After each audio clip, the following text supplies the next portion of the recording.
Okay, here we are, the final day of 2023. Going to be starting up what'll actually wind up being the first project of 2024, that being a revision of a model I did back in 1/1000th scale several years ago. That being the USS Wanderer NCC 1512. Now, one of the problems I've had with that version of things is the fact that it looks like a kitbash. So I went in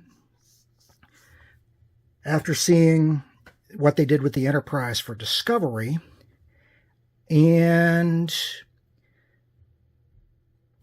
came up with a new version of things akin to what I designed as my Wayfarer class. This sports more of a Reliant style hull, using the Discovery saucer, Discovery nacelles, and a saucer-mounted navigational deflector. Now, this version of the plan doesn't show any of the lower hull detail, but we'll get into that as things progress. From G-cals Decals, I have commissioned a set of Wanderer decals in the same style used on the Discovery Enterprise. I have reprinted some scans of the Aztecs from that Enterprise. Prior to tackling this in 1/1000th scale using the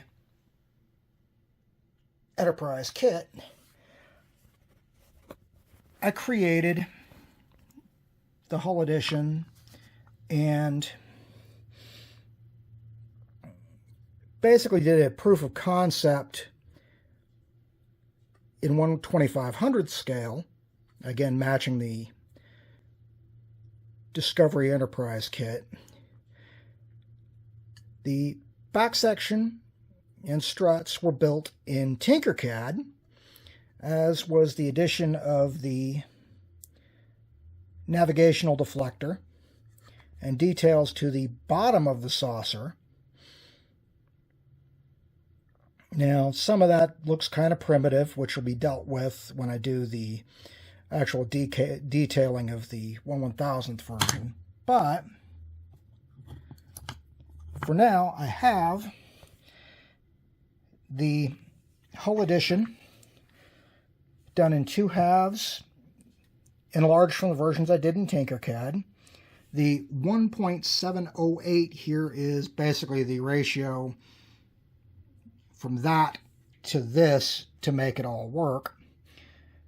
This was designed with the saucer of the kit removed. So basically you'd insert the saucer into the hull edition. I will have to sculpt out the rear docking port that's present on the Discovery version of the Enterprise. The shuttle bays are actually from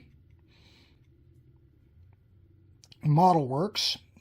They are designed actually for use with the Reliant, but they'll do what I need to do there. Also from Modelwerks are some non-translucent engine caps,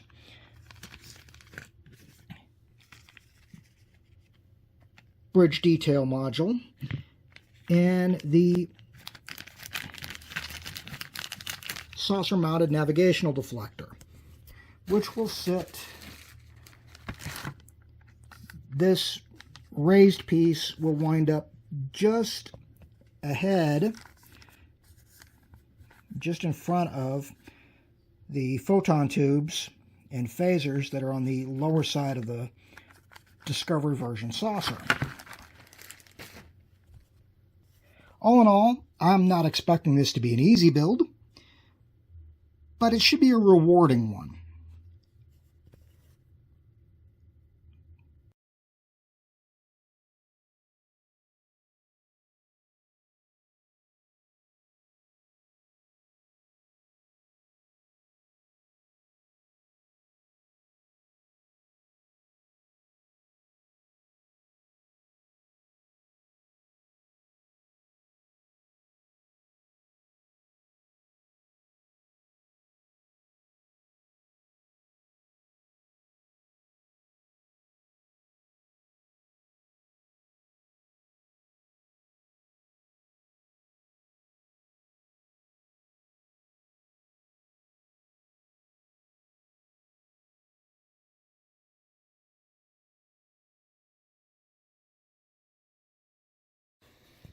All right, at this point, we have completed assembly of the nacelles minus the domes, because those will go on after assembly and paint.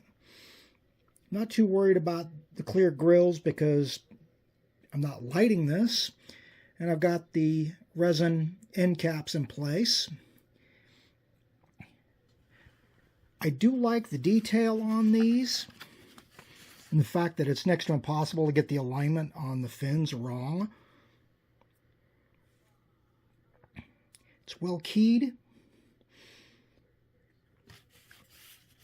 Also got the Hull Edition in place. Well, not in place, but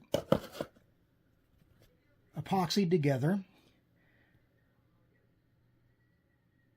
Fun part's going to be getting that onto the saucer. But we will deal with that when the time comes.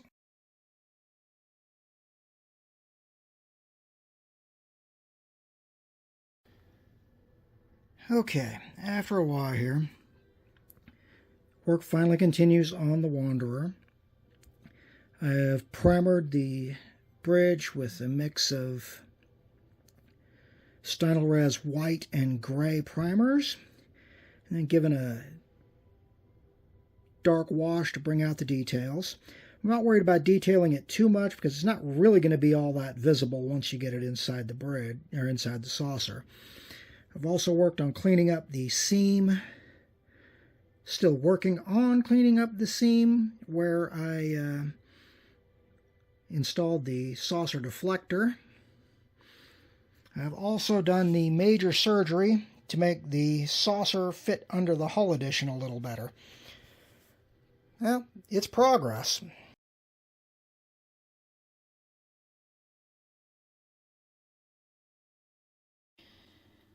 Okay, saucer windows are in place now. Unfortunately, gluing the bridge in also has succeeded in doing a slight bit of fogging of the windows. Oh well. And the windows are in the saucer. Biggest reason I went ahead and installed these was because the running lights are actually on the clear pieces. But we're getting closer to putting the main hull together.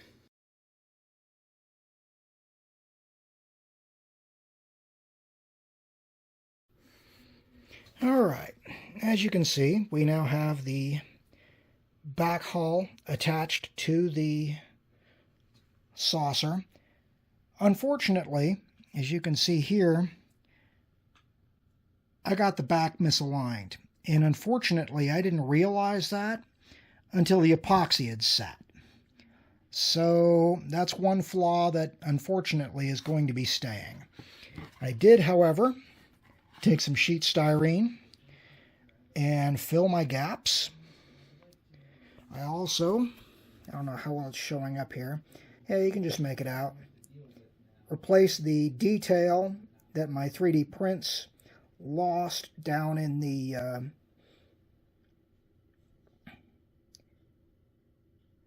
gap between the impulse engines. Still got some seam filling to do, but we have a lot of progress.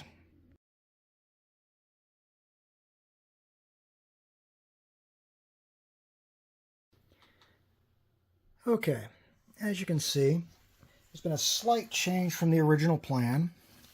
I took the strut support ends off the hull edition and replaced them with the ends of the kit struts, mostly to improve the join, to give me a much better join between the struts and the nacelles when that time comes. Aesthetically, it'll work either way. Got it glued down, got it gluing down with some JB Weld epoxy. Give me a nice durable join without the fragility of using super glue. And since I'm joining resin to styrene, it sounded like a good idea.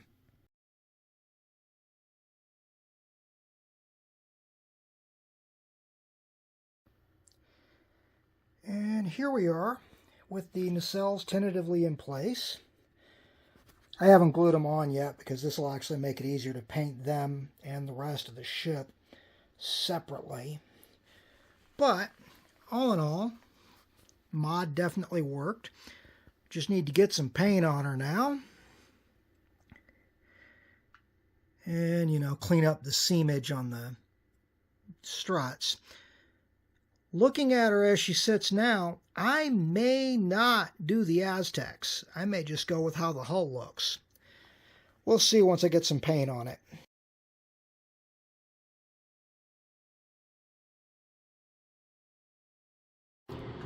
Alright, as you can see, I've got my black base coat on. I've masked off the big window and the dome over the bridge. I didn't mask off any of the other windows, though. I'll just go in and hand repaint them. And I've also got the black coat on the nacelles. After this has a chance to cure, it'll be time to go for the lead belcher.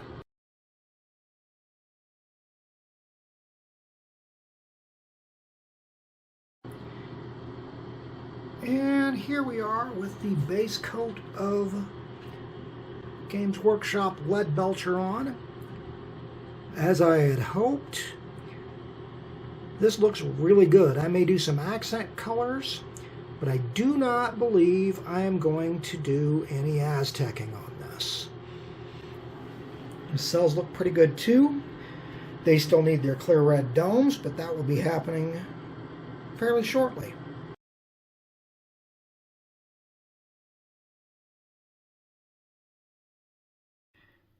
Okay, after a couple of fits and starts, as well as a couple of issues I wasn't planning on, I can now honestly call the USS Wanderer Wayfarer class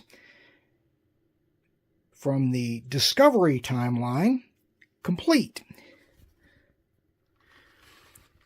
Got all the markings on her. Assembly is complete. She's not as crisp as I would have liked her, but this is one of the fun parts of dealing with prototypes. Ran into one small problem with the decals, but that was my own making.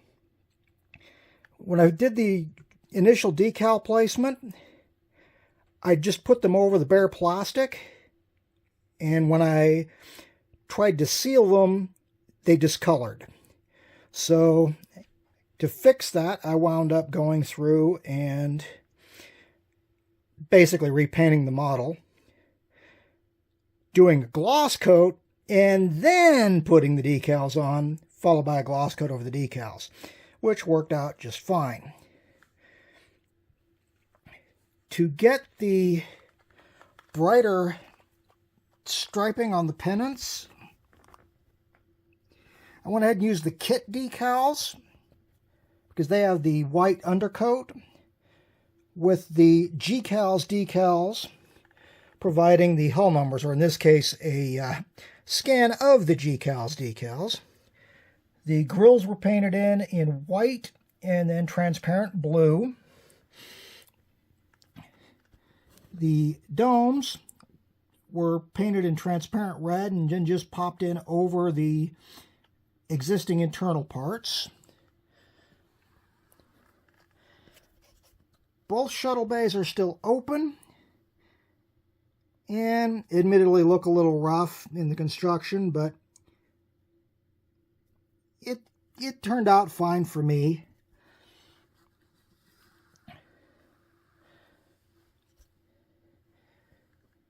Bridge is still visible inside.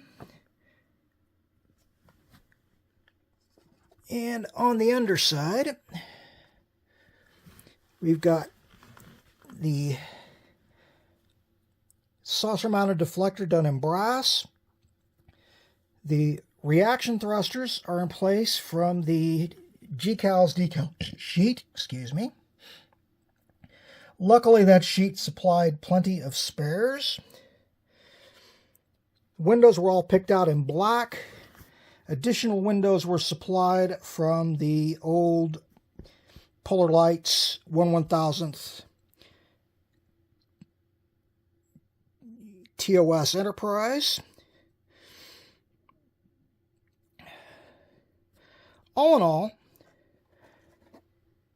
yeah, she's rougher than I would have liked, but I'm still very pleased with how she turned out. Definitely looks better than the kitbash nightmare over there. But at this point, I think I'm going to stop rambling, put some stills at the end, and thank you all for watching.